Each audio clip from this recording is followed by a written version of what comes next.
Alright class, this is lesson GPL5 step 3, which is create a filter in your email. Now what a filter does is it helps route your emails to certain folders or places or does things to incoming emails to help you get organized. So today what we're going to do is we're going to create a filter that whenever you get an email from me, will automatically mark it with the Google Plus sign here, and it'll organize them all into your folder.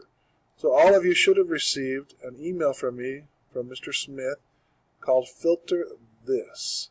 So you're going to take that email and you're going to mark it like this, and up here in the More, you're going to click on that and you're going to say Filter Messages Like These.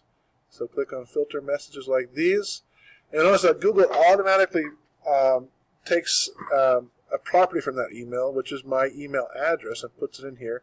And that's exactly what we want. So we have luke.smith@sri.net. So anytime you receive an email from me, we're going to tell it to do certain things. Now, there's other criteria. You can, like, if the email is sent to certain people or to a certain email address of yours, if it has a certain subject, if it has any keywords like school, you can put school in there, and anything with the word school will be marked that way. If it doesn't have certain things, like certain words, if it doesn't say school, you can have that. If it has attachments, you can put in a certain folder so you can keep track of your attachments. And don't include chats, which would be here, chat room messages, which we do not have.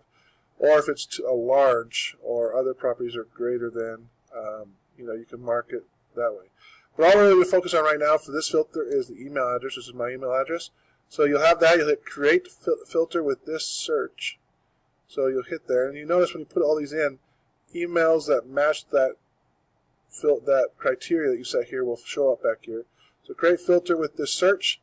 Now we have options to set. So we can say skip the inbox and automatically archive it, which means it doesn't show up here in your inbox. It'll show up here rather in all mail is where it'll show, or in other folders that you might have it archived to. Okay, so we come back here.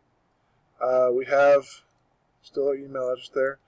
So you skip the inbox, mark as read, so it looks like you've already read it. You can add a star to it to mark as important. This is where we're going to focus right now here. Apply label. So we're going to click that box, and we're going to choose the label, which is Google Plus Class. Right there.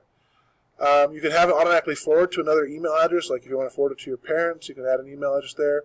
You can just automatically delete it.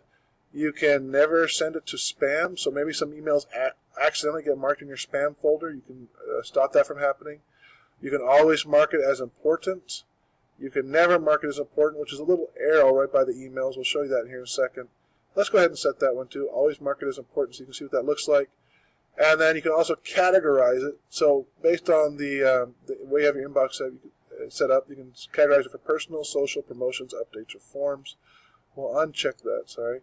And then we have this one email that we've already received that's matching this criteria. So we're going to click on that, apply to the matching conversation, or hit Create Filter.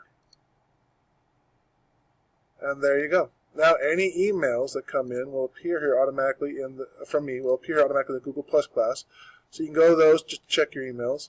If you ever need to change, update, or create new filters, you can also do it by going to Settings.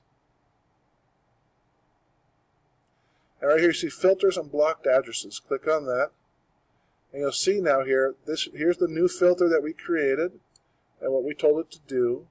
And then you can add new filters or edit it or delete that filter.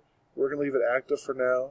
If you come back to the inbox, you'll also see I don't see the arrow marked as important, so maybe that feature's turned off. But we'll look at that another time.